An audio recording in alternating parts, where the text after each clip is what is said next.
ಜನನೀಂ ಶಾರದಾಂ ದೇವೀಂ ರಾಮಕೃಷ್ಣಂ ಜಗದ್ಗುರುಂ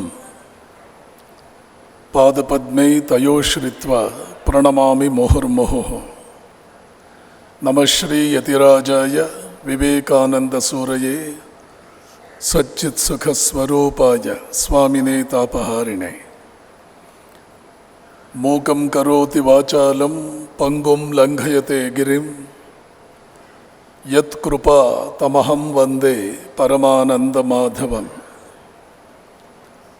ವೀರೇಶ್ವರಾನಂದ ದಯಾಮೃತಾಬ್ಧಿಂ ಶ್ರೀರಂಗನಾಥಂಚ ವಿಜ್ಞಾನಭಾನುಂ ಚಿದಾನಂದರೂಪ ಶ್ರೀ ಪುರುಷೋತ್ತಮಾರ್ಯಂ ಧ್ಯಾಯನ್ ಹೃದಯಸ್ಥಾನ್ ಕೃತಿನಂ ಹ್ಯವೈಮಿ.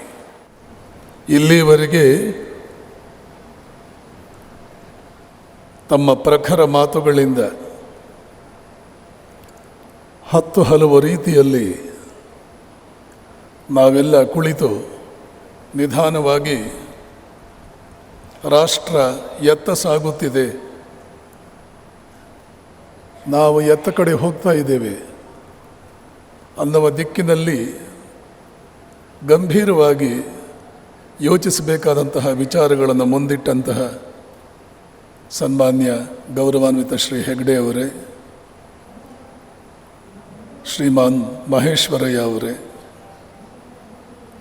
ಇಲ್ಲಿ ನೆರೆದಿರುವ ಎಲ್ಲ ಗೌರವಾನ್ವಿತ ಮತ್ತು ಪರಮ ಪ್ರೀತಿಯ ಸೋದರ ಸೋದರಿಯರೇ,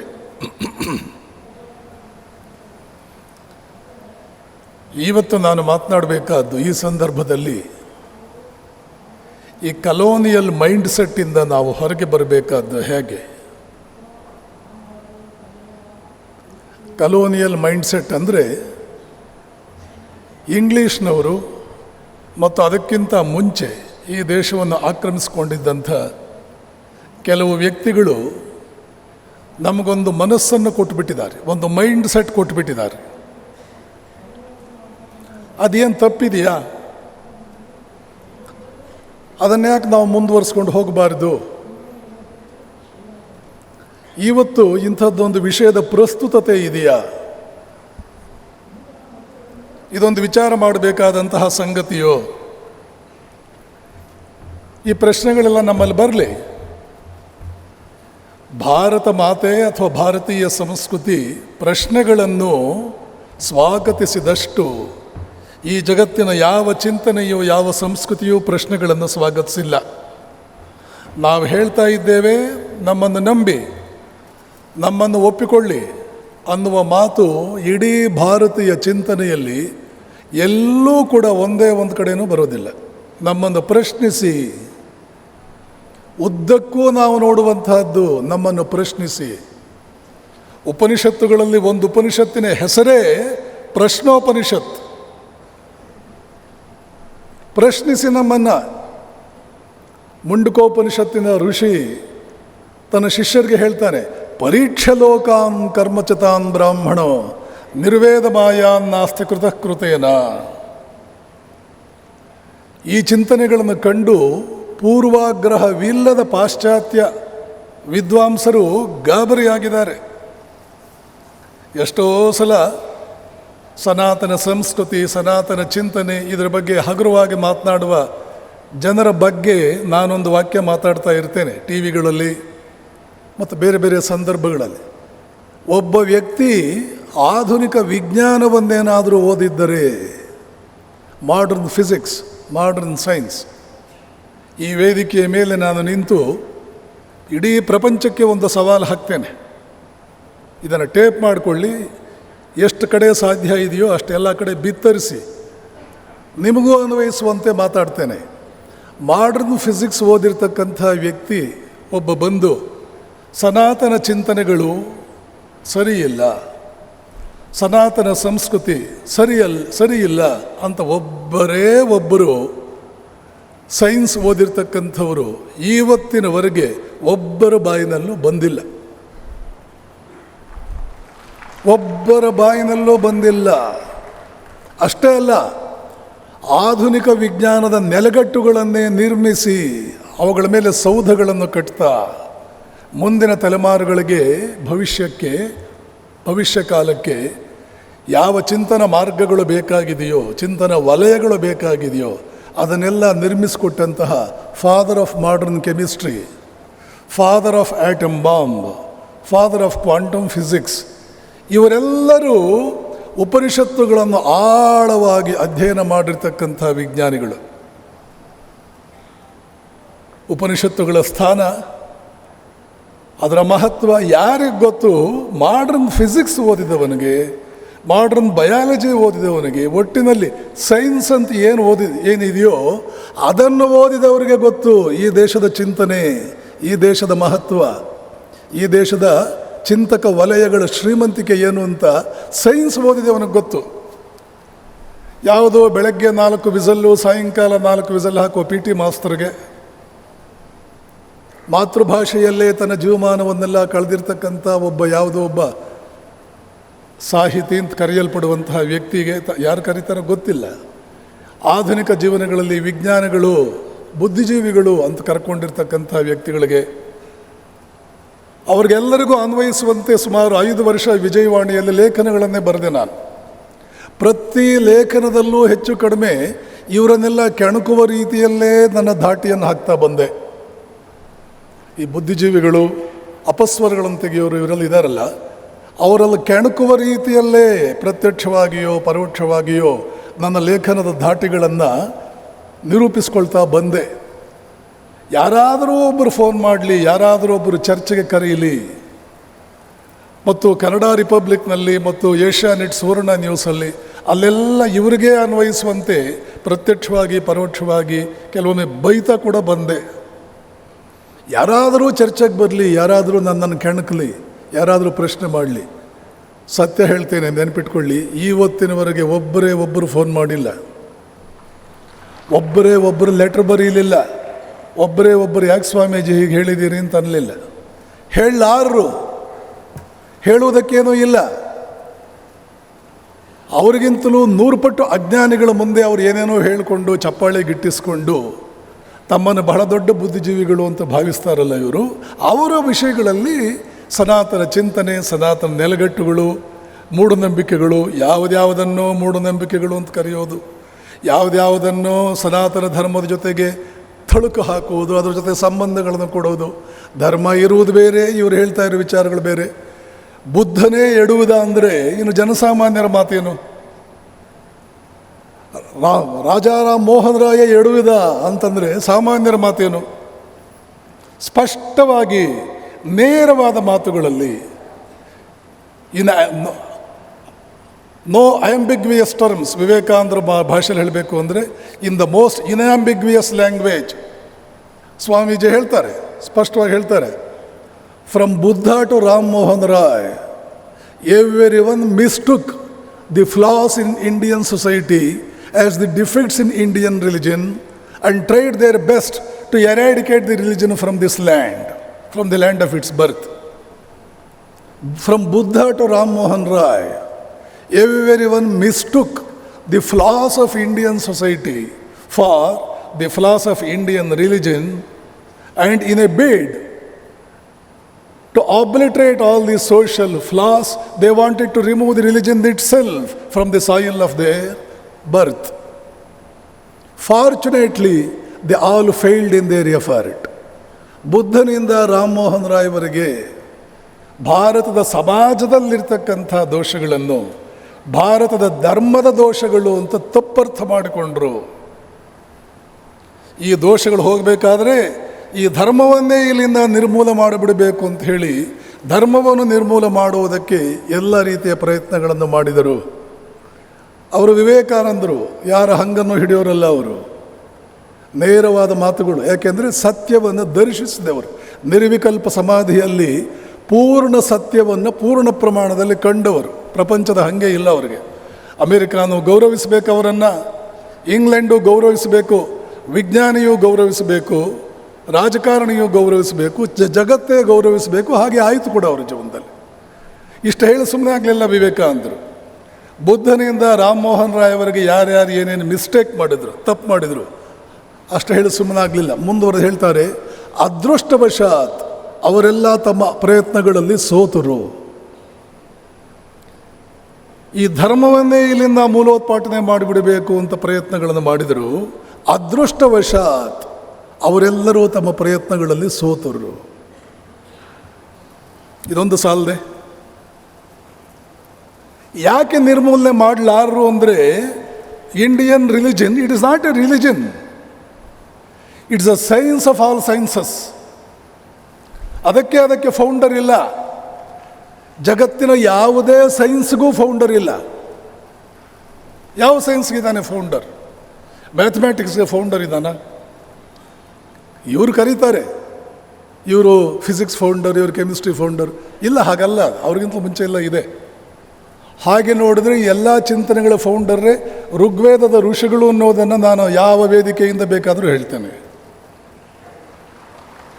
ನಾನು ಯಾಕೆ ಹೇಳ್ತೇನೆ ಅಂದರೆ, ನನಗಿದನ್ನು ತೋರಿಸ್ಕೊಟ್ಟವರು, ಋಗ್ವೇದವೇ ಈ ಸೈನ್ಸ್ಗಳ ಫೌಂಡರ್ ಅಂತ ನನಗೆ ತೋರಿಸ್ಕೊಟ್ಟವ್ರು ಯಾರು ಗೊತ್ತಾ? ವಾರನ್ ಹೇಸ್ಟಿಂಗ್ಸ್ನ ಸ್ನೇಹಿತ ವಿಲಿಯಂ ಜೋನ್ಸ್. ತಿಳ್ಕೊಳ್ಬೇಕು ಪ್ರೀತಿಯ ಬಂಧುಗಳೇ, ಅಧ್ಯಯನ ಮಾಡಬೇಕಿದನ್ನೆಲ್ಲ. ಸೈನ್ಸ್ಗೆ ಸೈನ್ಸ್ ಆಗಿದೆ ನಮ್ಮ ಧರ್ಮ ಅಂತ ಕೇಳಿದಾಗ ಯಾವ ವ್ಯಕ್ತಿ ಅದನ್ನು ಮೆಚ್ಚೋದಿಲ್ಲ ಹೇಳಿ? ನಾವು ಹೊಸದಾಗಿ ಹೇಳಬೇಕಾ? ಧರ್ಮದ ಬಗ್ಗೆ ಅಭಿಮಾನ ಇರಲಿ ಅಂತ ಹೊಸದಾಗಿ ಹೇಳ್ಕೊಡ್ಬೇಕಾ ಯಾರಿಗಾದರೂ? ನರೇಂದ್ರನಾಥ ಇವತ್ತಿನ ಆಧುನಿಕ ಜನಾಂಗದಂತೆ ಭಾರತೀಯ ಮೂಲವಾದದ್ದನ್ನೆಲ್ಲ ಇದೆಲ್ಲ ಏನು ಬಿಡು ಅಂತ ಡಿಸ್ಮಿಸ್ ಮಾಡಿದ್ದ. ಯಾಕೆ? ಅವನು ಓದಿದ್ದು Scottish church college, presidency college, ಅಲ್ಲೆಲ್ಲ ಬ್ರಿಟಿಷ್ ಪ್ರೊಫೆಸರ್ಸ್. ಯಾವಾಗ ರಾಮಕೃಷ್ಣರನ್ನು ನೋಡಿದ, ರಾಮಕೃಷ್ಣರ ಚಿಂತನೆಯ ಬೆಳಕುಗಳಲ್ಲಿ ಉಪನಿಷತ್ತುಗಳನ್ನು ಓದ್ದ, ಅನ್ನಿಸ್ತಾವಾಗ ಅವನಿಗೆ I am A proud Hindu. ಹೇಳ್ತೇನೆ ವಿವೇಕಾನಂದರು ಏನು ಹೇಳಿದ್ದಾರೆ, ಹೇಳ್ತೇನೆ ಇದನ್ನು. ಇದೆಲ್ಲ ಯಾಕೆ ಅಂದರೆ, ಜಗತ್ತಿಗೆ ಚಿಂತನೆ ಮಾಡಬೇಕಾದ್ದು ಹೇಗೆ? ನಮ್ಮ ಎಜುಕೇಷನ್ ಸಿಸ್ಟಮ್ ಇದ್ದದ್ದು ಏನನ್ನು ತಿಳ್ಕೊಳ್ಬೇಕು ಅಂತಲ್ಲ ಇವತ್ತು ಇರೋದದು. ಮೆಕಾಲೆ ಪ್ರಣೀತ ಎಜುಕೇಷನ್ ಸಿಸ್ಟಮ್ನಲ್ಲಿ ಏನು ತಿಳ್ಕೊಳ್ಬೇಕು. ದುರಂತ ಏನು, ದುರದೃಷ್ಟ ಏನು ತಿಳ್ಕೊಳ್ಬೇಕು ಅಂತ ನಾವು ಮಕ್ಕಳಿಗೆ ನಾವು ಕಲಿಸ್ತೀವಲ್ಲ, 90% ಅವರ ಜೀವಮಾನದಲ್ಲಿ ಯಾವುದೋ ಅವ್ರಿಗೆ ಪ್ರಯೋಜನಕ್ಕೆ ಬರಲ್ಲ. ಅವನು ಆ ಸಿಸ್ಟಮ್ನ ಮಾಡಿದ್ದೇ ಹಾಗೆ, ಮೆಕಾಲೆ ಅದನ್ನು ಮಾಡಿದ್ದೇ ಹಾಗೆ. ಇವರಿಗೆ ಏನಕ್ಕೂ ಪ್ರಯೋಜನಕ್ಕೆ ಬಂದಿರಬಾರ್ದು ನಾವು ಕೊಡುವಂಥ ಎಜುಕೇಷನ್. ಆದರೆ ನಾನೊಬ್ಬ ಎಜುಕೇಟೆಡ್ ಅನ್ನುವಂತಹ ಈಗೋ ಇರಬೇಕು ಅವನಲ್ಲಿ. ಆದರೆ ಅವನ ಕೈಲಿ ಏನೂ ಮಾಡೋಕ್ಕಾಗ್ತಿರಬಾರ್ದು. ಇವತ್ತು ನಾವು ನೋಡ್ತೀವಲ್ಲ, ಪೋಸ್ಟ್ ಗ್ರ್ಯಾಜುಯೇಷನ್ ಆಗಿರುತ್ತೆ, ಕಾಮನ್ ಸೆನ್ಸ್ ಇರಲ್ಲ. ಮೆಡಲ್ ಇರುತ್ತೆ, PhD ಇರುತ್ತೆ, ಕಾಮನ್ ಸೆನ್ಸ್ ಇರಲ್ಲ. ಕಾಮನ್ ಸೆನ್ಸ್ ಬರೋದು ಭಾರತೀಯರಲ್ಲಿ 50ನೇ ವಯಸ್ಸಿಗೆ. ಇನ್ನು 5 ವರ್ಷಕ್ಕೆ ರಿಟೈರ್ಡ್ ಆಗ್ತಾನೆ. ಇದೊಂದು ಎಜುಕೇಷನ್ ಸಿಸ್ಟಮ್. ಅವ್ರು ಮಾಡಿದ್ದೇ ಹಾಗೆ. ಮೆಕಾಲೆ ಬೇಕಂತಲೇ ಹಾಗೆ ಮಾಡಿದ್ದು. ಆದರೆ ಇಂಡಿಯಾದಲ್ಲಿ ನಾವು ಮೊದಲು ಮಾಡಿದ್ದು, ಗಮನ ಕೊಟ್ಟಿದ್ದು, ಏನನ್ನು ತಿಳಿಯಬೇಕು ಅಂತಲ್ಲ, ತಿಳಿಯಬೇಕಾದ್ದನ್ನು ಹೇಗೆ ತಿಳಿಯೋದು. How to know, not what to know. How to know, what to know, it's up to you. You try to know whatever you want, whatever you feel is ಯೂಸ್ಡ್, whatever is useful for you in the rest of your life, that's up to you. You have a choice in that. We don't prescribe what you must know, but we only train you up in how to know what you want to know. ತಿಳಿಬೇಕು ಅಂತ ನೀನು ಇದೆಯಲ್ಲ, ಅದನ್ನು ತಿಳಿಯೋದು ಹೇಗೆ? ಅದನ್ನು ಇತ್ತೀಚೆಗೆ ಪಾಶ್ಚಿಮಾತ್ಯರು ಹೊಸ ಹೆಸರಿಟ್ಟಿದ್ದಾರೆ, ಎಪಿಸ್ಟಮಾಲಜಿ.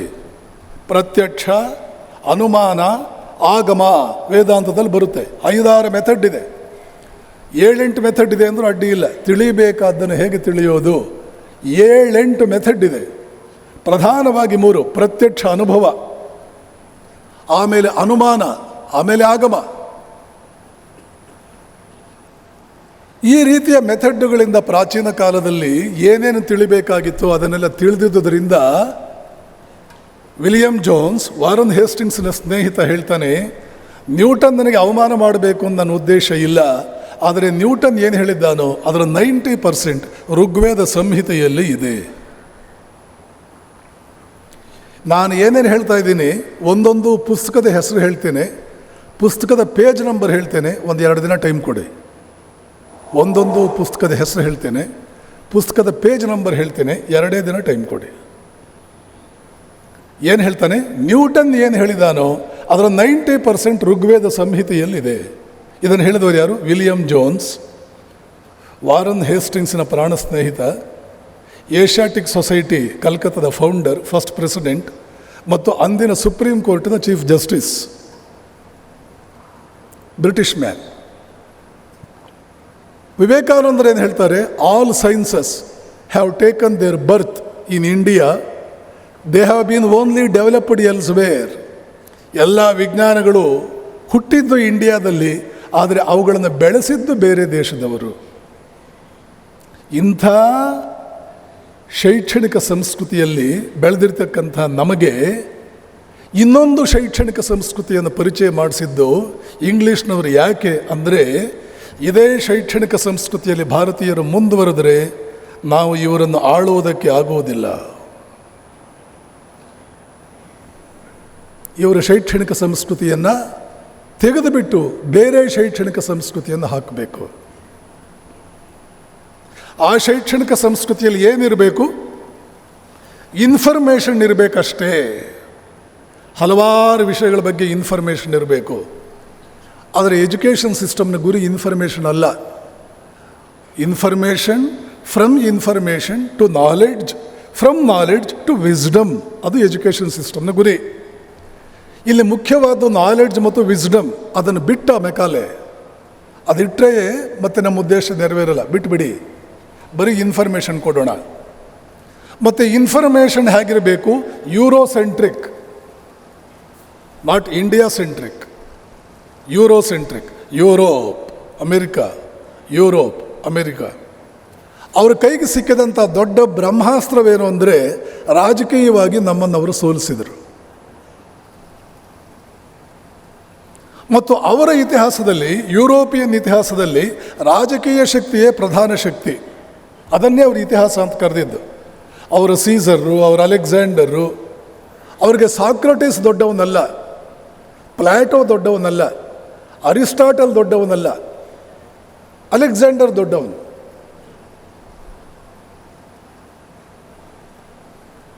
ಅವರಿಗೆ ನೆಪೋಲಿಯನ್ ದೊಡ್ಡವನು, ಸೀಸರ್ ದೊಡ್ಡವನು, ಜೂಲಿಯಸ್ ಸೀಸರ್ ದೊಡ್ಡವನು. ರೋಮನ್ನರು ಈ ಪ್ರಪಂಚದಲ್ಲಿ ಮಾಡಿರ್ತಕ್ಕಂಥ ಆಘಾತ ಅದು ಹೇಳತೀರುದು. ಆದರೂ ರೋಮನ್ನರು ದೊಡ್ಡವರು. ಯಾಕೆ? ಜಗತ್ತನ್ನು ಗೆದ್ದರವರು. ಅವ್ರದ್ದು ಪೊಲಿಟಿಕೋಸೆಂಟ್ರಿಕ್, ಯೂರೋಸೆಂಟ್ರಿಕ್ ಹಿಸ್ಟ್ರಿ. ಇಂಡಿಯಾದಲ್ಲಿ ಹಿಸ್ಟ್ರಿ ರಾಮಾಯಣ ಮತ್ತು ಮಹಾಭಾರತ, ಇತಿಹಾಸ, ವೇದ, ಉಪನಿಷತ್, ಪುರಾಣ, ಇತಿಹಾಸ. ಇತಿಹಾಸದಲ್ಲಿ ಇಲ್ಲಿ ರಾಮ ಯುದ್ಧ ಗೆದ್ದ ಅಂತ ದೊಡ್ಡವನಲ್ಲ, ಧರ್ಮವನ್ನು ಗೆದ್ದ, ಆದ್ದರಿಂದ ಅವನು ದೊಡ್ಡವನು. ಮಹಾಭಾರತದಲ್ಲಿ ಕೃಷ್ಣ ಅಸ್ತ್ರವನ್ನೇ ಹಿಡಿಯಲಿಲ್ಲ, ಆದರೂ ಅವನು ಹೀರೋ ಮಹಾಭಾರತ. ಯಾಕೆ? ಅವನು ಕೂಡ ಧರ್ಮವನ್ನು ಗೆದ್ದ, ಧರ್ಮವನ್ನು ಬೋಧಿಸಿದ, ಸಾರ್ವಕಾಲಿಕ ಸತ್ಯಗಳನ್ನು ಕೊಟ್ಟ. ರಾಮ ಸಾರ್ವಕಾಲಿಕ ಸತ್ಯಗಳನ್ನು ಅನುಸರಿಸಿದ. ಅವನು ಅನುಸರಿಸಿದ, ಇವನು ಅದರ ಬಗ್ಗೆ ವಿವರಣೆ ನೀಡಿದ. ಆದ್ದರಿಂದ ಇದೇ ಇತಿಹಾಸ. ಇನ್ಯಾವುದನ್ನು ನಾವು ಇತಿಹಾಸ ಅಂತ ಪರಿಗಣಿಸಲಿಲ್ಲ. ನಮ್ಮದು ಪೊಲಿಟಿಕೋಸೆಂಟ್ರಿಕ್ ಅಲ್ಲ. ನಮ್ಮದು ಯಾವ ಸೆಂಟ್ರಿಕ್ಕು?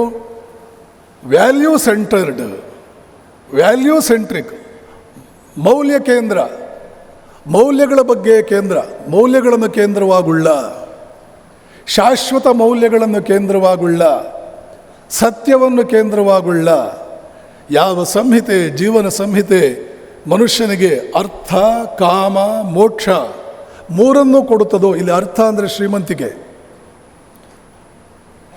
ಸಂಪತ್ತು. ಕಾಮ ಅಂತಂದರೆ ಎಲ್ಲ ಆಸೆಗಳನ್ನು ಈಡೇರಿಸಿಕೊಳ್ಳುವ ಸಾಮರ್ಥ್ಯ. ಮೋಕ್ಷ ಅಂತಂದರೆ ವಿದ್ಯೆಯ ಮೂಲಕ ಜಗತ್ತಿನ ರಹಸ್ಯಗಳನ್ನು ಅರಿತು ಹೊರ ಪ್ರಕೃತಿ ಒಳ ಪ್ರಕೃತಿಗಳನ್ನು ಆಳುವ ಸಾಮರ್ಥ್ಯ. ಇದು ಮೋಕ್ಷ. ಕರೆಕ್ಟಾಗಿ ಅರ್ಥ ಮಾಡಿಕೊಳ್ಳಿ.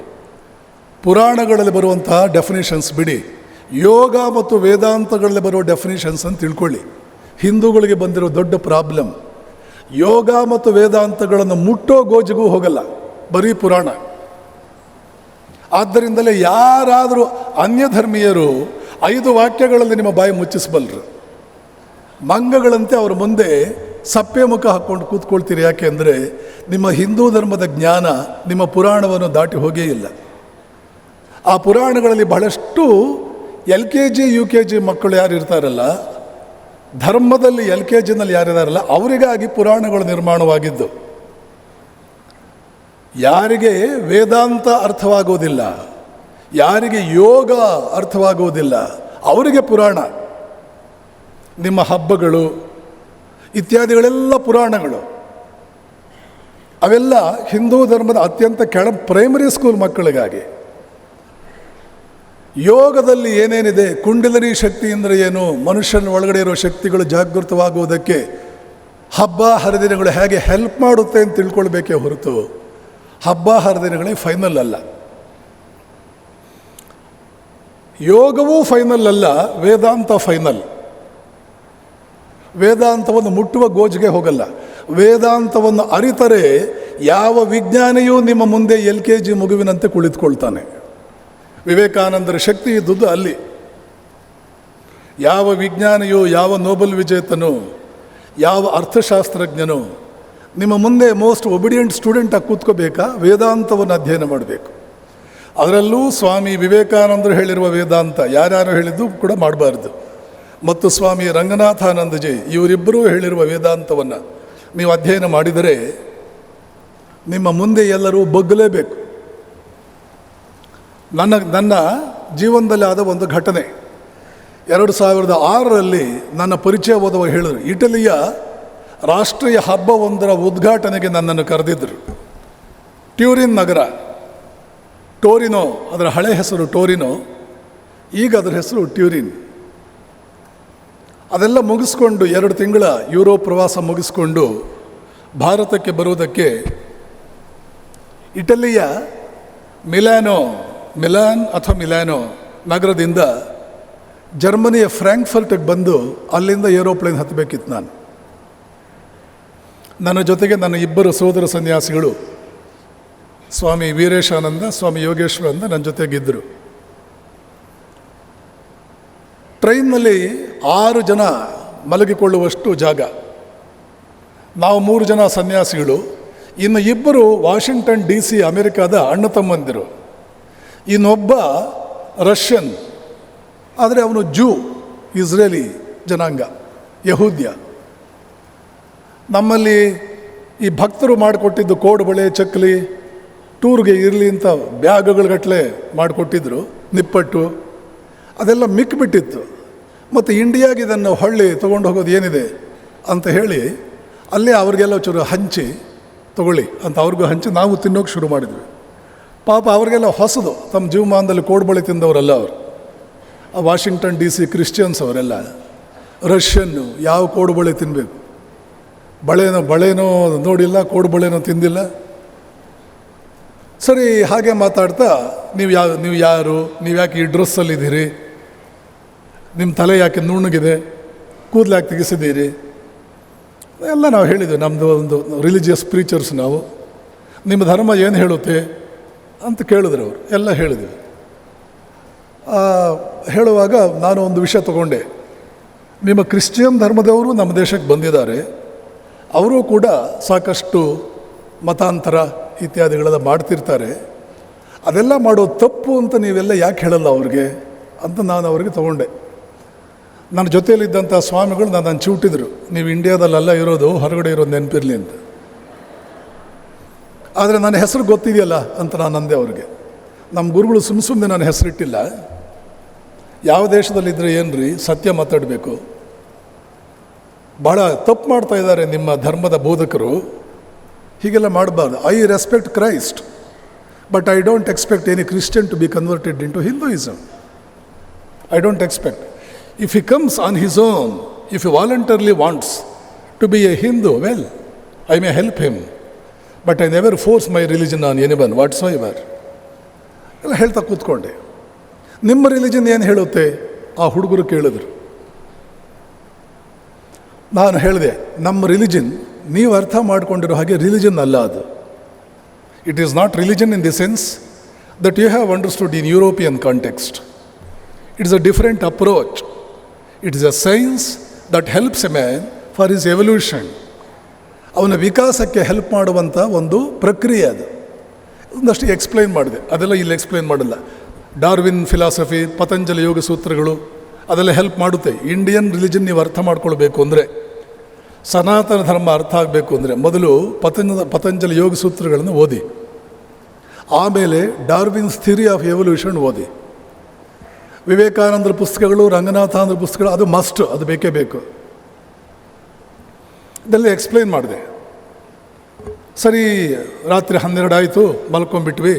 ನಾನು ಇಂಡಿಯಾಗೆ ಬಂದ ಮೇಲೆ ಈ ಇಬ್ಬರು ಹುಡುಗರಿಂದ ನನಗೊಂದು ಇಮೇಲ್ ಬಂತು. ಆ ಇಮೇಲ್ ಓದ್ತೀನಿ. ಆ ಹುಡುಗರು ಹೇಳಿದರು, ಸ್ವಾಮೀಜಿ ನೀವು ಮಾತನಾಡಿದ ಮಾತುಗಳು ನನ್ನ ತಲೆಯಲ್ಲೇ ಅನುರಣಿತಗೊಳ್ತಿತ್ತು. ಹೋಗಿ ನಾನು ನನ್ನ ಫ್ರೆಂಡ್ಸ್ ಜೊತೆ ಡಿಸ್ಕಸ್ ಮಾಡಿದೆ. ನನ್ನ ಕೆಲವು ಫ್ರೆಂಡ್ಸ್ ಹೇಳಿದ್ರು ಅವರ ಅಪ್ಪಂದಿರು ಕೂಡ ಇಂಡಿಯನ್ ರಿಲಿಜನ್ ಸಂಬಂಧಪಟ್ಟಂಥ ಬುಕ್ಸ್ ಎಲ್ಲ ಓದ್ತಿರ್ತಾರೆ, ಆವಾಗ ಮನೆಯಲ್ಲಿ ಭಾಳ ಇಷ್ಟಪಡ್ತಾರೆ, ನಮಗೂ ಓದೋದಕ್ಕೆ ಹೇಳ್ತಾರೆ ಅಂತ ನನ್ನ ಫ್ರೆಂಡ್ಸ್ ಹೇಳಿದ್ರು. ಅವ್ರ ಜೊತೆ ಚರ್ಚೆ ಮಾಡಿದೆ. ನಾನು ಬಹಳ ಒಂದು ರೀತಿಯಲ್ಲಿ ಐ ಫೀಲ್ ಎಲೇಟೆಡ್. ಅವನದೇ ಮಾತನ್ನ ಹೇಳಬೇಕು ಅಂದರೆ, I felt elated when I listen to the accounts that you gave about the subtleties of your philosophy and the implications of the same in the light of modern science.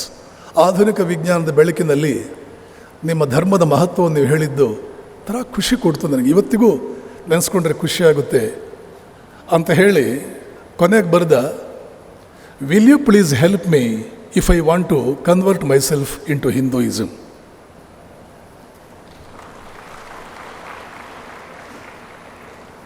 ನಿಮ್ಮ ನಿದ್ದೆಗೆ ನಾನು disturb ಮಾಡ್ತಾ ಇಲ್ಲ ತಾನೆ?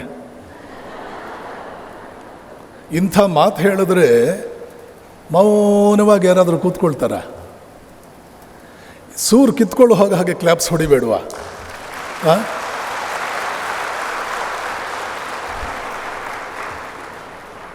ಬೆಂಗಳೂರು ಜನ ಬುದ್ಧಿವಂತರು ಅಂತ ಅಂದ್ಕೊಂಡಿದ್ದೆ. ಉತ್ತರ ಕರ್ನಾಟಕದವ್ರು ನಿಮಗಿಂತ ಎಷ್ಟೋ ಬುದ್ಧಿವಂತರು.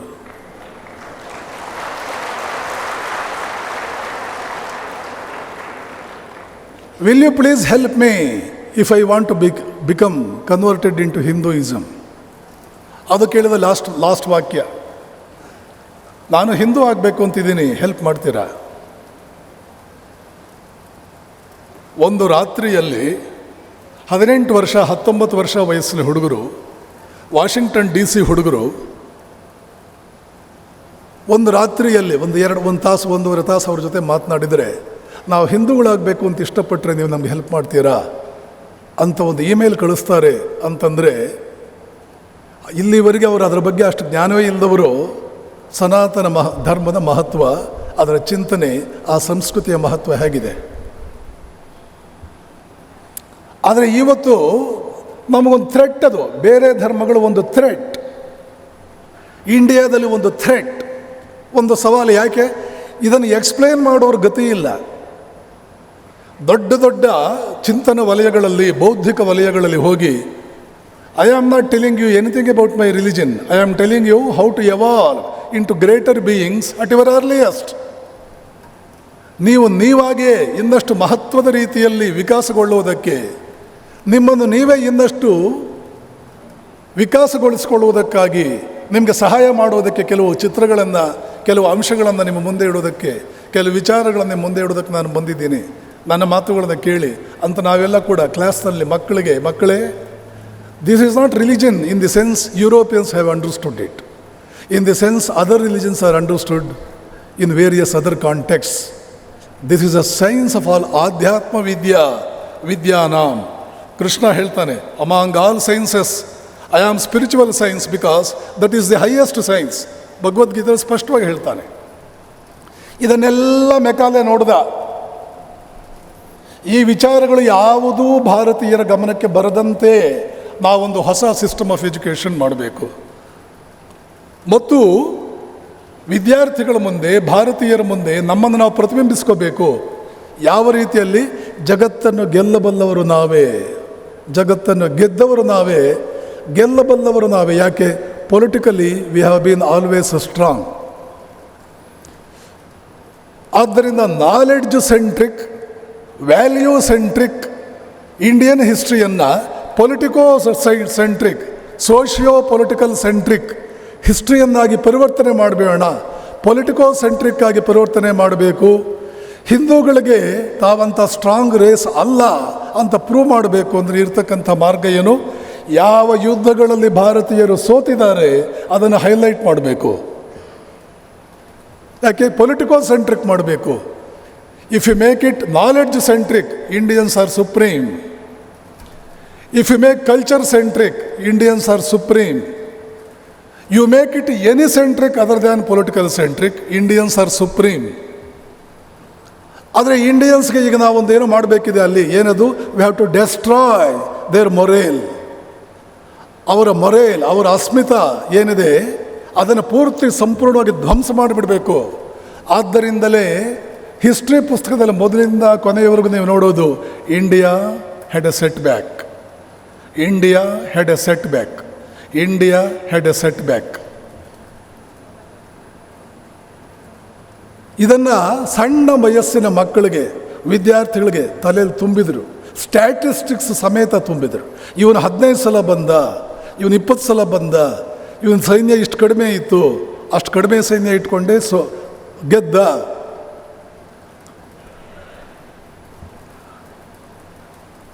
Remember, political strength is not at all a strength for any race or any nation. Then which is the strength? Spiritual strength, intellectual strength. Example ಕೊಡ್ತೇನೆ. ರೋಮನ್ನರಿಗಿಂತಲೂ ಕೂಡ ಪೊಲಿಟಿಕಲಿ ಸ್ಟ್ರಾಂಗ್ ಆದವರು ಯಾರೂ ಇಲ್ಲ. Where are Romans today? ಗ್ರೀಕ್ಸ್ಗಿಂತ politically strong ಆಗಿದ್ದವರು ರೋಮನ್ನರನ್ನು ಬಿಟ್ಟರೆ ಇನ್ಯಾರೂ ಇಲ್ಲ. Where are Greeks today? Next ಬರೋರು ಯಾರು? Egyptians, Persians, Mongolians. Where are they? ಇವತ್ತೆಲ್ಲಿದ್ದಾರೆ ಅವರೆಲ್ಲ? ಸ್ವಾಮೀಜಿ ಇವತ್ತಿಲ್ಲ ಅಂದರೆ ಏನಾಯಿತು? ಇರಬೇಕಾಗಿದ್ದ ಕಾಲದಲ್ಲಿ ಇದ್ರಲ್ಲ. No no no no. Real strength modern physics prove ಮಾಡ್ತಾ ಇದೆ. Real strength should transcend time. Real strength should transcend space. Einstein's theory of relativity ಸರಿಯಾಗಿ ಓದಬೇಕು, ಪೂರ್ತಿ ಓದಬೇಕು. ಕಿಂಡರ್ ಗಾರ್ಟನ್ ಮಕ್ಕಳು ಓದ್ದಂಗೆ ಓದೋದಲ್ಲ. ಅದಕ್ಕೆ ನಾನು ಹೇಳಿದ್ದು, ಸೈನ್ಸ್ ಓದಿ, ನಿಮ್ಮ ರಿಲಿಜನ್ ಏನೊಂದು ಗೊತ್ತಾಗುತ್ತೆ, ನಿಮ್ಮ ರೇಸ್, ನಿಮ್ಮ ಜನಾಂಗ ಎಷ್ಟು ಶ್ರೇಷ್ಠ ಜನಾಂಗ ಗೊತ್ತಾಗುತ್ತೆ. ಎಂಥ ವಿವೇಕಾನಂದರು 10 ಸಲ ಹೇಳಿದರು, Indians must know their blood. ತಮ್ಮ ರಕ್ತದ ಮಹತ್ವ ತಿಳ್ಕೊಳ್ಬೇಕು. ಆರ್ಯನ ರಕ್ತ ಹೋಗದೆ ಈ ಪ್ರಪಂಚದಲ್ಲಿ ಯಾವ ಜನಾಂಗ ನಾಗರಿಕವಾಗಿದೆ? ವಿವೇಕಾನಂದರು ಹೇಳ್ತಾರೆ, ಆರ್ಯನ ರಕ್ತ ಹೋಗದೆ ಈ ಜಗತ್ತಿನಲ್ಲಿ ಯಾವ ಜನಾಂಗ ನಾಗರಿಕವಾಗಿದೆ? ಕಾಡು ಮನುಷ್ಯರನ್ನು ನಾಗರಿಕರನ್ನಾಗಿ ಮಾಡೋದಕ್ಕೆ ಆರ್ಯನ ರಕ್ತ ಹೋಗಬೇಕಾಯ್ತು ಅಲ್ಲಿಗೆ. ಆರ್ಯರ ಜೊತೆ ಸಂಬಂಧಗಳನ್ನು ಬೆಳೆಸ್ಕೊಳ್ಬೇಕಾಯ್ತು ಅವರು. ನಿನ್ನ ರಕ್ತದ ಸುಪೀರಿಯಾರಿಟಿ ತಿಳ್ಕೋ, ಒಣ ಜಂಬ ಅಲ್ಲ, ಟ್ರೂತ್ ತಿಳ್ಕೋ. ಭಾರತೀಯನೇ, try to knock at the road of truth. I am not telling you to develop any superiority complex. Any complex is something eschewable. I don't entertain, I don't call upon anyone to develop any complex. Inferiority, superiority, no complex is necessary. We must have clarity of thought. Vivekananda ಇದೆಲ್ಲ prove ಮಾಡಬಲ್ಲರು. ಅವರು ಇಂಗ್ಲೆಂಡಿನಲ್ಲಿ prove ಮಾಡಿದರು. ಲಂಡನ್ನಲ್ಲಿ ಒಂದು ಸ್ಪೀಚ್ನಲ್ಲಿ England ಯಾವ ದೇಶಗಳನ್ನು ಎಷ್ಟೆಷ್ಟು ಹಾಳು ಮಾಡ್ತು ಅಂತ 3/4 ಗಂಟೆ ಹೇಳಿ ಒಬ್ಬ ಚೇಷ್ಟೆ ಮಾಡ್ತಾ ಇದ್ದಂಥ ಮಿಲಿಟರಿ ಆಫೀಸರ್ಗೆ ಬಾಯಿ ಮುಚ್ಚಿಸಿದರು. ಅವ್ರು ಯಾವುದನ್ನು ಆಧಾರವಿಲ್ಲದೆ ಅವ್ರ ತಲೆ ಯಾವ ಎನ್ಸೈಕ್ಲೋಪೀಡಿಯಾನೂ ಇಲ್ಲ ಅವ್ರ ತಲೆ ಮುಂದೆ, ಅಂಥ ತಲೆ ಅದು. ಇದೆಲ್ಲ ನೋಡಿ ನರೇಂದ್ರನಾಥನಿಗೆ ಅನಿಸಿದ್ದು, the greatest privilege, the greatest blessing a man can have is to be born as an Indian, especially as a Hindu. ಎರಡೂ ಒಂದೇ.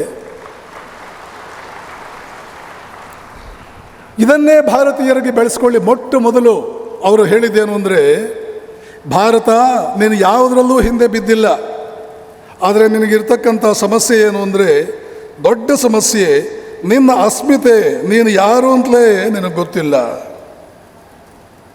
ಇದೇ ಪ್ರಾಬ್ಲಮ್ ಆಗಿದೆ ನಿನಗೆ. ನೀನು ಯಾರು ಅಂತಲೇ ನಿನಗೆ ಗೊತ್ತಿಲ್ಲ. What the country very badly needs is dehypnotization ಹೇಳ್ತಾರೆ ವಿವೇಕಾನಂದರು. ಡಿಹಿಪ್ನಟೈಸೇಷನ್ ಅಂದ್ರೆ ಒಂದೇ, ಕಲೋನಿಯಲ್ ಮೈಂಡ್ಸೆಟ್ಟಿಂದ ಆಚೆ ಬನ್ನಿ ಅನ್ನೋದು ಒಂದೇ.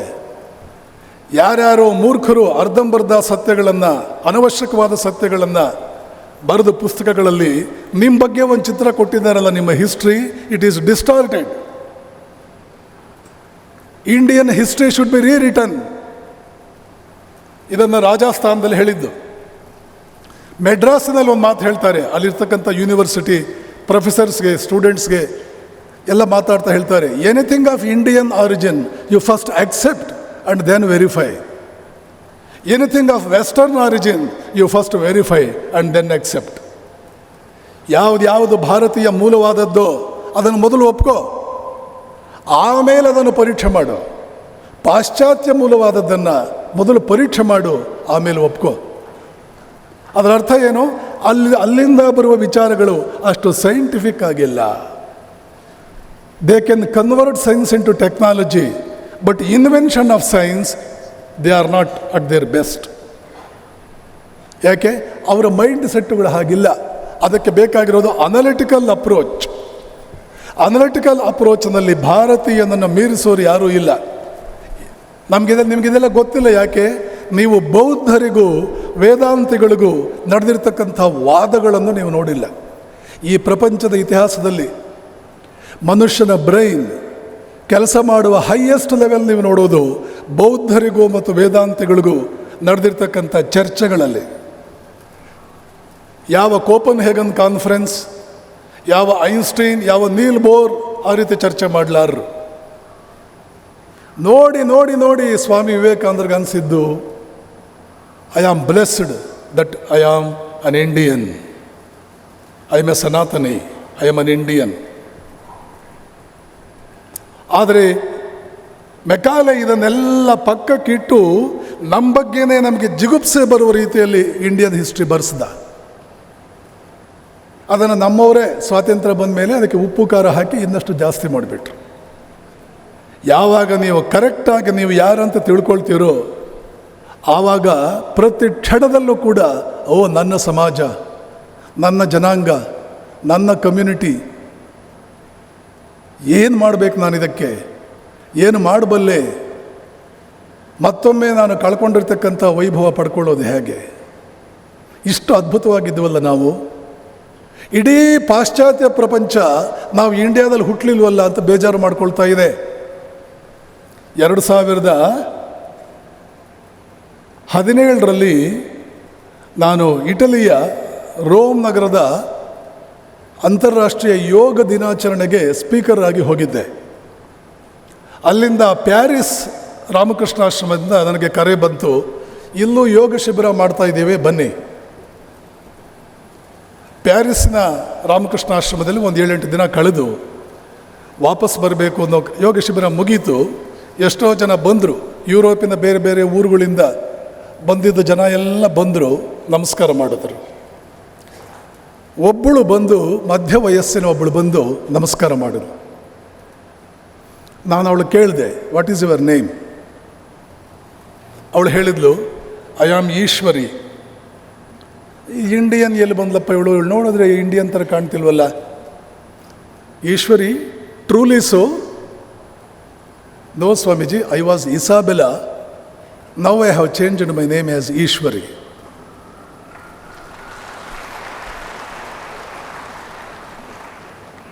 I am from Switzerland, Zurich. My daughter is alone. I am a single parent. I should go.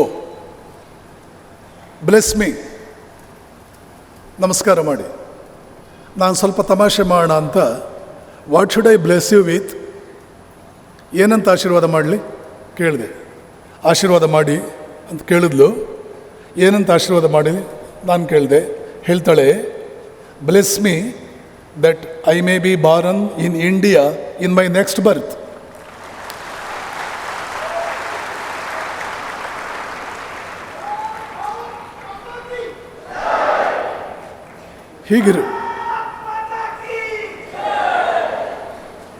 ಹೀಗಿರಬೇಕು, ನಿದ್ದೆ ಮಾಡೋದಲ್ಲ. ಸ್ವಿಟ್ಜರ್ಲೆಂಡು ದೇವಲೋಕ ಇದ್ದ ಹಾಗಿದೆ. ಅಮೆರಿಕ ಏನಿಲ್ಲ ಅದರ ಮುಂದೆ. ಯಾಕೆ? ಜಗತ್ತಿನ ಎಲ್ಲ ಕಳ್ಳರ ಹಣ ಇರೋದಲ್ಲೇ. ದುಡ್ಡಿಗೆ ಕೊರತೆಯೇ ಇಲ್ಲ. ರೈಲ್ವೆ ಸ್ಟೇಷನ್, ರೈಲು, ಏರೋಪ್ಲೇನ್, ಏರ್ಪೋರ್ಟ್, ರಸ್ತೆಗಳು, ಬಸ್ಸುಗಳು. ಇದು ದೇವಲೋಕ, ಇದು ಮನುಷ್ಯ ಲೋಕ ಅಲ್ಲ ಅನಿಸ್ಬಿಡುತ್ತೆ. ಅಂಥ ದೇಶದಲ್ಲಿ ಹುಟ್ಟಿದಾಳೆ. ಇಂಡಿಯಾ ಹೇಗಿದೆ ಅಂತ ಗೊತ್ತವಳಿಗೆ, ಆದರೂ ಹೇಳ್ತಾಳೆ, bless me that I may be born in India in my next ಬರ್ತ್. ಯಾಕೆ? ಅವಳಿಗೆ ರಿಯಲ್ ಇಂಡಿಯಾ ಗೊತ್ತಿದೆ. ರಾಮಕೃಷ್ಣ ಆಶ್ರಮಕ್ಕೆ ಬರ್ತಾಳೆ, ವಿವೇಕಾನಂದರ ಚಿಂತನೆ ಓದ್ತಾಳೆ, ರಂಗನಾಥಾನಂದ ಚಿಂತನೆ ಓದ್ತಾಳೆ, ಇಂಡಿಯಾ ಏನು ಕೊಟ್ಟಿದೆ ಈ ಪ್ರಪಂಚಕ್ಕೆ ಅಂತ ತಿಳ್ಕೊಂಡಿದ್ದಾಳೆ. ಹುಟ್ಟಿದರೆ ಅಂಥ ದೇಶದಲ್ಲಿ ಹುಟ್ಟಬೇಕು.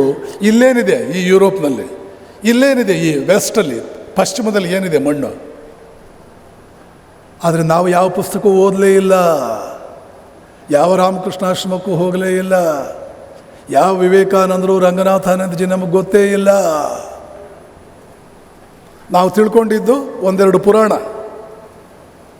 ಒಂದೆರಡು ಕಥೆ. ಅದು ತಪ್ಪು, ಅದು ಕೆಳಮಟ್ಟದ್ದು ಅಂತ ನಾನು ಹೇಳ್ತಾ ಇಲ್ಲ, ಅಷ್ಟಕ್ಕೆ ನಿಲ್ಲೋದಲ್ಲ. ಕಿಂಡರ್ ಗಾರ್ಟನ್ಗೆ ನಿಂತರೆ ಎಜುಕೇಷನ್ ಕಂಪ್ಲೀಟ್ ಆದಂಗಲ್ಲ. ಆದರೆ ವಿವೇಕಾನಂದರಿಗೆ ನರೇಂದ್ರನಾಥ್ ಆಗಿದ್ದಾಗ ಇದೆಲ್ಲ ನೋಡಿ ನೀವು ಇಮ್ಯಾಜಿನ್ ಮಾಡಿಕೊಳ್ಳಾರ್ರಿ ಅವರ ರಾಷ್ಟ್ರ ಪ್ರೇಮವನ್ನು. ಜೊತೆಗೆ ಅವರಿಗೊಂದು ನೋವು, ನನ್ನ ದೇಶ ಬಾಂಧವರಿಗೆ ಯಾರಿಗೂ ಕೂಡ ಈ ದೇಶದ ಬಗ್ಗೆ ಗೊತ್ತೇ ಇಲ್ವಲ್ಲ, ಅಭಿಮಾನವೇ ಇಲ್ವಲ್ಲ, ಹೆಮ್ಮೆನೇ ಇಲ್ವಲ್ಲ. ಇಂಡಿಯನ್ ಹಿಸ್ಟ್ರಿ ಶುಡ್ ಬಿ ರೀರಿಟನ್, ರಾಜಸ್ಥಾನದಲ್ಲಿ ಹೇಳ್ತಾರೆ. ಆದ್ದರಿಂದ ಮೊದಲು ನಿಮ್ಮ ಬಗ್ಗೆ ನೀವು ಸಾಮಾನ್ಯರು ಅಂತ ತಿಳ್ಕೊಳ್ಳೋದನ್ನು ಬಿಡಿ, ಕೈಲಾಗದವ್ರು ನಾವು ಅಂತ ತಿಳ್ಕೊಳ್ಳೋದು ಬಿಡಿ. ಪೊಲಿಟಿಕೋ ಸೆಂಟ್ರಿಕ್ ಹಿಸ್ಟ್ರಿ ಕಸದ ಬುಟ್ಟಿಗೆ ಹಾಕಿ. A politically strong man is never a strong man. ಒಬ್ಬ ಜಟ್ಟಿ ಜಗತ್ತಿನ ಶ್ರೇಷ್ಠ ವ್ಯಕ್ತಿ ಅಲ್ಲ, ಒಬ್ಬ ವಿದ್ಯಾವಂತ, ಒಬ್ಬ ತಪಸ್ವಿ ಜಗತ್ತಿನ ಶ್ರೇಷ್ಠ ವ್ಯಕ್ತಿ. ಹಾಗೆಯೇ ಫಿಸಿಕಲ್ ಸ್ಟ್ರೆಂತ್ ಇರೋ ದೇಶ ಜಗತ್ತಿನ ಶ್ರೇಷ್ಠ ದೇಶ ಆಗಲಾರದು. ಇಂಟೆಲೆಕ್ಚುವಲಿ ಸ್ಟ್ರಾಂಗ್, ಸ್ಪಿರಿಚುವಲಿ ಸ್ಟ್ರಾಂಗ್ ದೇಶವೇ ಜಗತ್ತಿನ ಶ್ರೇಷ್ಠ ದೇಶ.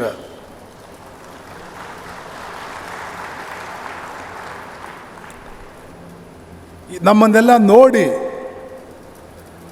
ನಮ್ಮ ಹೀನಾಯ ಸ್ಥಿತಿಗೆ, ಇಂಗ್ಲೀಷ್ನವ್ರ ಕೈಯಲ್ಲಿ ಆಳಲ್ಪಡುವ ಹೀನಾಯ ಸ್ಥಿತಿಗೆ ಕಾರಣವೇನು ಅನ್ನೋದನ್ನು ಕಂಡು ವಿವೇಕಾನಂದರು ಇಲ್ಲೊಂದು ವಾಕ್ಯ ಹೇಳ್ತಾರೆ.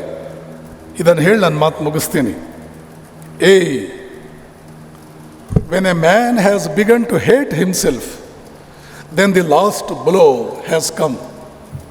ಒಬ್ಬ ಮನುಷ್ಯ ತನ್ನನ್ನೇ ತಾನು ಹೇಟ್ ಮಾಡೋದಕ್ಕೆ ಪ್ರಾರಂಭ ಮಾಡಿದ್ರೆ, ದ್ವೇಷ ಮಾಡೋದಕ್ಕೆ ಪ್ರಾರಂಭ ಮಾಡಿದ್ರೆ ಕೊನೆ ಏಟು ಬಿದ್ದಂಗೆ ಆಯಿತು. When a man has begun to be ashamed of his ancestors, the end has come. ಯಾವಾಗ ಒಬ್ಬ ಮನುಷ್ಯ ತನ್ನ ಪೂರ್ವಜರ ಬಗ್ಗೆ ನಾಚಿಕೆ ಪಟ್ಕೊಳ್ತಾನೆ, ಆವಾಗ ಅವನ ಕೊನೆಗಾಲ ಬಂದಿದೆ. Here am I, one of the least of the Hindu race. Hindu ಜನಾಂಗದ ಅತ್ಯಂತ ಕೆಳಮಟ್ಟದ ಮನುಷ್ಯನಾಗಿ ನಾನೊಬ್ಬ ಇದ್ದೇನೆ ಇಲ್ಲಿ. Yet proud of my race, proud of my ancestors. ಕನ್ನಡಕ್ಕೆ ಟ್ರಾನ್ಸ್ಲೇಟ್ ಮಾಡೋ ಅವಶ್ಯಕತೆ ಇಲ್ಲ. ನನ್ನ ಪೂರ್ವಜರ ಬಗ್ಗೆ, ನನ್ನ ಜನಾಂಗದ ಬಗ್ಗೆ ಹೆಮ್ಮೆ ಇದೆ. I am proud to call myself a Hindu. I am proud that I am one of your unworthy servants. ನಿಮ್ಮ ನಿಷ್ಪ್ರಯೋಜಕ ಸೇವಕರಲ್ಲಿ ನಾನೊಬ್ಬ ಅನ್ನೋ ಹೆಮ್ಮೆ ನನಗಿದೆ ಹಿಂದೂಗಳೇ. I am proud that I am a countryman of yours. You, the descendants of the most glorious rishis the world ever saw. ಜಗತ್ತಿನ ಅತ್ಯಂತ ಶ್ರೇಷ್ಠ ಮುತ್ಸದ್ದಿಗಳನ್ನು ಈ ಪ್ರಪಂಚ ಕಂಡಿದೆಯಲ್ಲ, ಅದರ ವಂಶಕ್ಕೆ ಸೇರಿದವರು ನೀವು, ಅದೇ ರಕ್ತವನ್ನು ಹಂಚಿಕೊಂಡವರು ನೀವು. Therefore, have faith in yourselves. Be proud of your ancestors instead of being ashamed of them. ನಿಮ್ಮ ಪೂರ್ವಜರ ಬಗ್ಗೆ ನಾಚಿಕೆ ಪಟ್ಕೊಳ್ಳೋರ ಬದಲು ಹೆಮ್ಮೆ ಪಟ್ಕೊಳ್ಳಿ. ನಿಮ್ಮ ಜನಾಂಗ ಎಂಥದ್ದು ಅಂತ ನೀವು ತಿಳ್ಕೊಳ್ಳಿ, ನೀವು ಯಾರಂತ ನೀವು ತಿಳ್ಕೊಳ್ಳಿ. ಈ ಚಿಂತನೆಗಳನ್ನು ಮಕ್ಕಳಿಗೆ ಹರಡಿ. ನೀವೆಲ್ಲ ಟೀಚರ್ಸ್. ನಾವು ಹೈಸ್ಕೂಲ್ನಲ್ಲಿದ್ದಾಗ ನಮ್ಮ ಟೀಚರ್ಸ್ ಈ ದೇಶದ ಮಹತ್ವವನ್ನು ಕುರಿತು ಹೇಳ್ತಿದ್ರು. ನಾವೆಲ್ಲ ಏನೇನೋ ಆದ್ವಿ, ಕೆಲವರೆಲ್ಲ ಏನೇನೋ ಆದ್ವಿ. ರಾಮಕೃಷ್ಣ ಆಶ್ರಮ ಸಂಪರ್ಕಕ್ಕೆ ಬಂದು ವಿವೇಕಾನಂದರ ಪುಸ್ತಕ ಓದಿದ ಮೇಲೆ ಅನ್ನಿಸ್ತು, ಇದು ಭಾರತ ಅನ್ನುವಂಥದ್ದು ಇದು ಸಾಮಾನ್ಯ ದೇಶವಲ್ಲ, ದೇವಲೋಕದವರು ಅಸೂಯೆ ಪಟ್ಕೋಬೇಕು ಅಂಥ ದೇಶ ಇದು.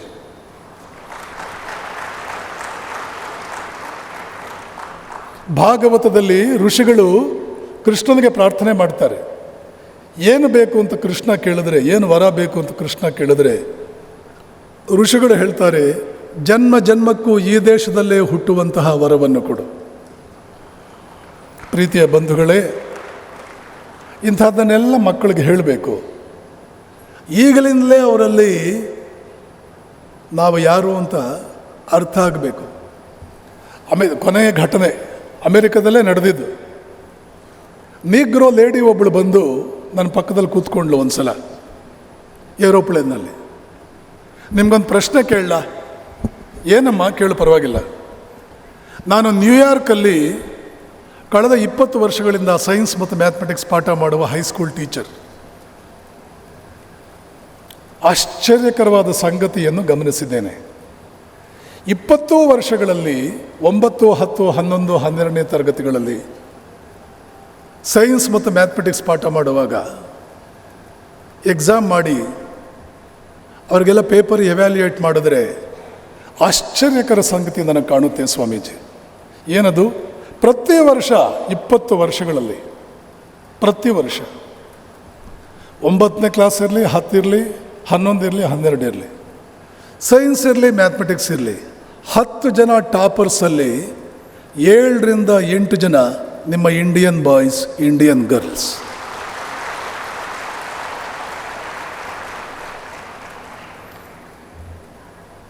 ಏನು ಕಾರಣ ಸ್ವಾಮೀಜಿ?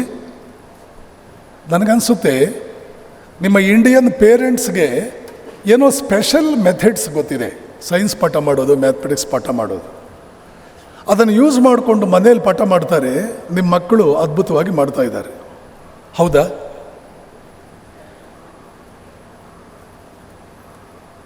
ನಾನು ಹೇಳಿದೆ, no madam, that is not the reason. The reason is, it is in the blood of every Indian boy, every Indian girl, that he must be the most intelligent race in the whole world. ಇದನ್ನು ಯಾರಿಗೆ ಹೇಳಿದ್ದು ಗೊತ್ತಾ? ನನ್ನ ಸಂಶೋಧನೆ ಅಲ್ಲ, ಸ್ವಾಮಿ ವಿವೇಕಾನಂದರು ಜಮ್ಶೆಡ್ಜಿ ಟಾಟಾಗೆ ಹೇಳಿದ್ದು. ಟಾಟಾ, ಇಡೀ ಪಾಶ್ಚಾತ್ಯ ಜಗತ್ತಿನ ಚಿಂತನ ವಲಯವನ್ನು ಅರೆದು ಕುಡಿದಿದ್ದೇನೆ, ಇಂಡಿಯಾ ದೇಶದ ಚಿಂತನ ವಲಯವನ್ನು ಅರೆದು ಕುಡಿದಿದ್ದೇನೆ. ಭಾರತೀಯರ ಚಿಂತನ ಸಾಮರ್ಥ್ಯದ ಮುಂದೆ ಪಾಶ್ಚಾತ್ಯರ ಸಾಮರ್ಥ್ಯ ಝೀರೋ. ಒಂದು ಸೈನ್ಸ್ ರಿಸರ್ಚ್ ಇನ್ಸ್ಟಿಟ್ಯೂಟ್ ಮಾಡು, ವರ್ಲ್ಡ್ ಕ್ಲಾಸ್ ಸೈಂಟಿಸ್ಟ್ಗಳು ಬರ್ತಾರೆ ಇಂಡಿಯಾದಲ್ಲಿ. ಯಾಕೆ? ಸೈನ್ಸ್ಗೆ ಬೇಕಾದ್ದು ಅನಲಿಟಿಕಲ್ ಅಪ್ರೋಚ್. ನಮಗಿರೋ ಹಾಗೆ ಅನಲಿಟಿಕಲ್ಸ್ ಕೆಪಾಸಿಟೀಸ್ ಪ್ರಪಂಚದ ಯಾವ ಜನಾಂಗಕ್ಕೂ ಇಲ್ಲ. ಟಾಟಾ ಅದನ್ನು ಕೇಳಿದರು. ಈಗ ನೀವು ಕಾಣುವ ಬೆಂಗಳೂರಿನ ಇಂಡಿಯನ್ ಇನ್ಸ್ಟಿಟ್ಯೂಟ್ ಆಫ್ ಸೈನ್ಸ್, ಅದು ಟಾಟಾ ಮಾಡಿದ್ದು, ಹಿಂದೆ ಟಾಟಾ ಇನ್ಸ್ಟಿಟ್ಯೂಟ್ ಅಂತ ಹೆಸರದಕ್ಕೆ. ಇದನ್ನು ನಾನು ಓದಿದ್ದೆ. ಆ ಮೇಡಮ್ಗೆ ಹೇಳಿದೆ, it is in the blood of an Indian that he must be the most intelligent man in the whole world. ಯೋಚನೆ ಮಾಡಿ, ಅಮೆರಿಕದಲ್ಲಿ ಇಂಗ್ಲೆಂಡಿನ ಹುಡುಗರಿದ್ದಾರೆ, ಫ್ರಾನ್ಸ್ ಹುಡುಗರಿದ್ದಾರೆ, Italy, Russia, Japan, Germany, Canada, ಪ್ರಪಂಚದ ಯಾವ ದೇಶದ ಜನರು ನ್ಯೂಯಾರ್ಕ್ ನಗರದಲ್ಲಿದ್ದಾರೆ. ಭಾರತೀಯ ಹುಡುಗರು ಇದ್ದಾರೆ. ಇತಿಹಾಸದಲ್ಲಿ ನಿಮ್ಗೆ ಹೇಳೋದೇನು? ಭಾರತೀಯರೇ, ನಿಮಗೇನೂ ಬರ್ತಿರಲಿಲ್ಲ, ನಾವು ಬಂದು ನಿಮಗೆಲ್ಲ ಹೇಳ್ಕೊಟ್ಟಿವಿ. ನಮ್ಮಿಂದ ನೀವು ಒಂದು ದೇಶ ಆದ್ರಿ, ನಮ್ಮಿಂದ ನೀವು ಸೈನ್ಸ್ ಕಲ್ತ್ರಿ, ನಿಮ್ಮಿಂದ ಕಲಿಯೋದು ನಾವು. ನಿಮ್ಮ ಮಕ್ಕಳು ಮೊಮ್ಮಕ್ಕಳನ್ನ, ಭಾರತೀಯ ಮಕ್ಕಳು ಗಂಟು ಕಟ್ಟಿ ಅಮೆರಿಕದಲ್ಲಿ ಮೂಲೆಗೆ ಬಿಸಾಕಿದ್ದಾರೆ. ಅವ್ರಿಗೆ 8ನೇ ರ್ಯಾಂಕು, 9ನೇ ರ್ಯಾಂಕ್, 10ನೇ ರ್ಯಾಂಕ್ ಕೊಡ್ತಾ ಇದ್ದಾರೆ ನಮ್ಮ ಇಂಡಿಯನ್ ಬಾಯ್ಸ್. ತಾವು ಫಸ್ಟ್ 7 ರ್ಯಾಂಕ್ಸ್ ತಗೊಳ್ತಾ ಇದ್ದಾರೆ. ನಿಮ್ಮಿಂದ ನಾವು ಸೈನ್ಸ್ ಕಲ್ತೀವಿ. You can change history, you can't change the blood. History ನೀವು ಸುಳ್ಳು ಬರೀಬೋದು, ಬ್ಲಡ್ ಸುಳ್ಳು ಮಾಡೋಕ್ಕಾಗಲ್ಲ. Blood will speak the truth. ಇದೆಲ್ಲ ಕೇಳಿಸ್ಕೊಂಡು ಒಂದು ಮಾತು ಅರ್ಥ ಮಾಡಿಕೊಳ್ಳಿ, we are not an ordinary country, we are not an ordinary race, we are a superior race. ಜಗತ್ತಿನ ಬೇರೆಲ್ಲ ಜನಾಂಗಗಳಿಗಿಂತ ಸ್ವಲ್ಪ ನಮ್ಮದು ಹೆಚ್ಚು ಮೆರಿಟ್ ಇದೆ. I am proud. ಆದರೆ ನಮ್ಮ ಮೆರಿಟನ್ನು ಇನ್ನೊಬ್ಬರನ್ನು ಹಾಳು ಮಾಡೋದಕ್ಕೆ ನಾವು ಯೂಸ್ ಮಾಡಲ್ಲ, ಇನ್ನೊಬ್ಬರನ್ನ ಉದ್ಧಾರ ಮಾಡೋದಕ್ಕೆ ಯೂಸ್ ಮಾಡ್ತೇವೆ. But we are still a superior race. ಒಬ್ಬ ಜರ್ಮನ್ ಹಾಗೆ ತಿಳ್ಕೊಂಡ್ರೆ ಜಗತ್ತಿಗೆ ತೊಂದರೆ ಆಗಬಹುದು. ಇಂಡಿಯನ್ ತಿಳ್ಕೊಂಡ್ರೆ ಯಾವ ಕಾಲಕ್ಕೂ ತೊಂದರೆ ಆಗಲ್ಲ. ಪ್ರೀತಿಯ ಬಂಧುಗಳೇ, ಈ ಚಿಂತನೆಯ ಹಿನ್ನೆಲೆಯಲ್ಲಿ ಕಲೋನಿಯಲ್ ಮೈಂಡ್ಸೆಟ್ಟನ್ನು ಬಿಸಾಕಿ we are here to teach the world. That is the reason why your prime minister is very much in demand in Russia. Equally he is in demand in Ukraine. He is in demand in Israel. Equally he is in demand in Iran. He is in demand in America. He is in demand in China. ಎಲ್ಲ ರಾಷ್ಟ್ರಗಳಿಗೂ Indian prime ಮಿನಿಸ್ಟರ್ನ ಮಾರ್ಗದರ್ಶನ ಬೇಕು. ಯಾಕೆ? ನಾವು ವಿಶ್ವ ಮೈತ್ರಿಯನ್ನೇ ಯಾವಾಗಲೂ ಕೂಡ ಗೌರವಿಸುವರು, ವಸುದೈವ ಕುಟುಂಬಕಂ ಬಂದವರು. ಭಾರತೀಯನ ಶಕ್ತಿ ಜಗತ್ತಿನ ಉದ್ಧಾರಕ್ಕೆ ಕಾರಣವಾಗುತ್ತೆ ಹೊರತು ಜಗತ್ತಿನ ಹಾಳು ಮಾಡೋದಕ್ಕೆ ಎಂದಿಗೂ ಕೂಡ ಅದು ಕಾರಣವಾಗುವುದಿಲ್ಲ. This is our superiority. ಇದು ನಮ್ಮ ಹೆಗ್ಗಳಿಕೆ. ಈ ಹೆಗ್ಗಳಿಕೆಯನ್ನು ಮತ್ತೆ ಮತ್ತೆ ನೆನಪಿಸ್ಕೊಳ್ಳಿ, ನೀವು ಅರ್ಥ ಮಾಡಿಕೊಳ್ಳಿ, ನಿಮ್ಮ ಮಕ್ಕಳಿಗೂ ಹೇಳಿ ಅಂತ ಹೇಳಿ ನನ್ನ ಮಾತನ್ನು ಮುಗಿಸ್ತೇನೆ. ನಮಸ್ಕಾರ.